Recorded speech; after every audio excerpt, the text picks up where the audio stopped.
Hello and welcome to Introduction to Epistemology, and today we are going to discuss internalism and externalism in epistemology. So if we take a look of the debate, there are two things, and as the name indicates, internalism is actually the justification that is depend upon internal to a person, and externalism is actually a justification depend upon external factors and which are external to a person. So as the name indicates, internalism and externalism are both different aspects, and there is a debate involving about whether we need to see epistemology as internal aspect or introversion or introvism, or we see the knowledge, or we see epistemology as external. We call this debate as internalism and externalism debate, which is known as IE debate, and that's the basic discussion of two different philosophy, whether we take justifications depend upon what person see the internal aspect of the justification, or we will discuss or we will see the justification with the external factors to a person. So when we see in the next slide, you can see that I asked the question, could it be the justification and knowledge are grounded in quite different ways?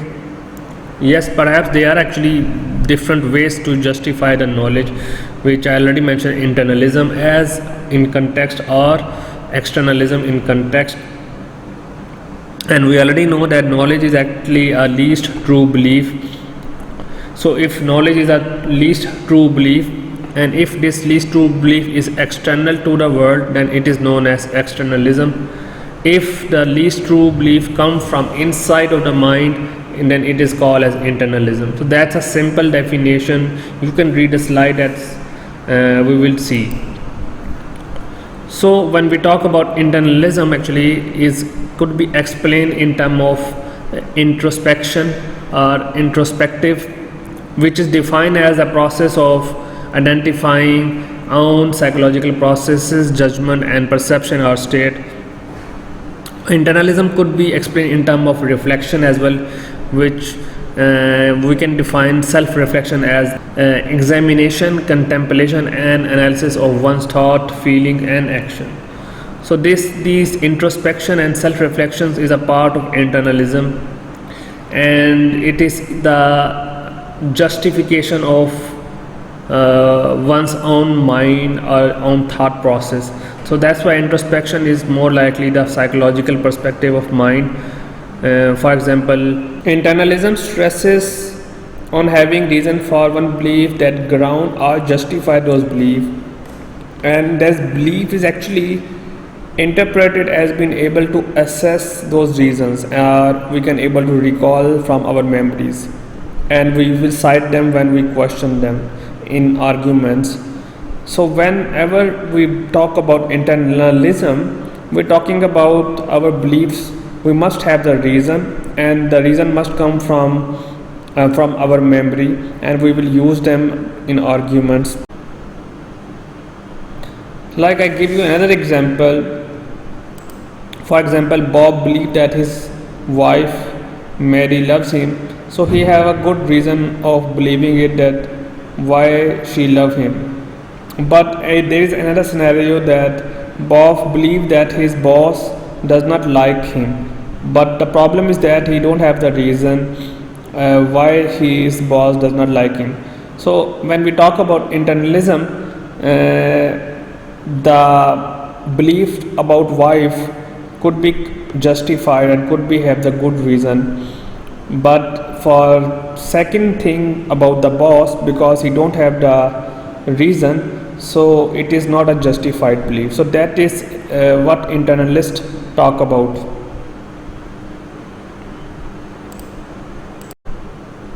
So when we talk about externalism, if you see in the next slide, it is actually the knowledge that grounded entirely what is external to the mind and not internally accessible. So it means that when it has no connection with the memory, and actually it is the part which is, we can say, that external to the mind and external to about the knowledge. So when we talk about externalism, actually the main thing is that the externalist camp that always talk about knowledge have a relationship between the person and the fact, and that relationship plays even if it doesn't meet the internalist demand. Like for example, we need to have a strong sporting ground of internal reasons. Like for example, if someone say that Mount Everest is the tallest mountain in the world, we can say rightly, okay, that's the tallest mountain, but we don't need any reason to explain that why it is the tallest mountain. Externalists always grant the knowledge or information that have been taken from someone or from first person that give you the knowledge about something. Then if for example you know the reason that why Mount Everest is the tallest mountain, that will be obviously a bonus for you. But for externalist, it is not necessary to give or to justify that why, how you know that the Mount Everest is the tallest. That is why when we compare between internalism and externalism, like for example in the next slide, when we talk about assess, and when we compare internalism and externalism, internalism is always person owns awareness about something. Maybe it could be a religion, maybe someone is believe on his or her religion. Or if you see in the externalism, I mentioned here in the assess category that it is not always possible to give justifications or reason for his belief. Like for example, when we talk about Mount Everest is the tallest, so we don't need to provide more justification in because we get that information from maybe someone have read from the textbook, maybe someone read from online. So that's the difference between internalism. Internalism, always a person need to have aware of believing something. Like if someone believe on one religion, he have the reason and justification of that. Whereas in externalism, it is not necessary.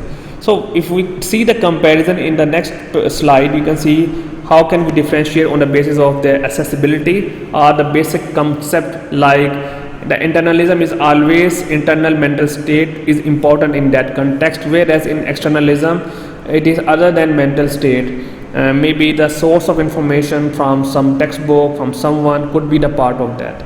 So that's how it could be explained between two different philosophies. There is another slide to explain the difference between internalism and externalism. So internalism is explained in terms of justification of the properties on the basis of the mental and internal properties, whereas externalism is always based upon a reliable process given by Goldman.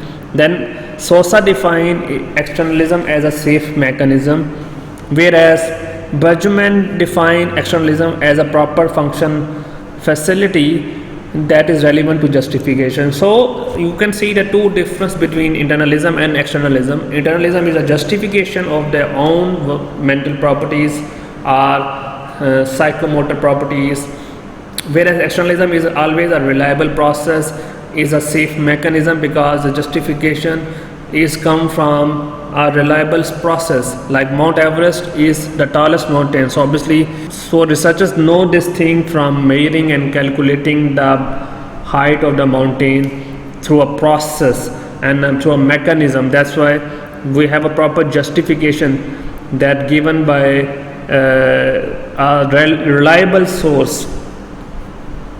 So thank you so much for today's lecture and hope to see you again.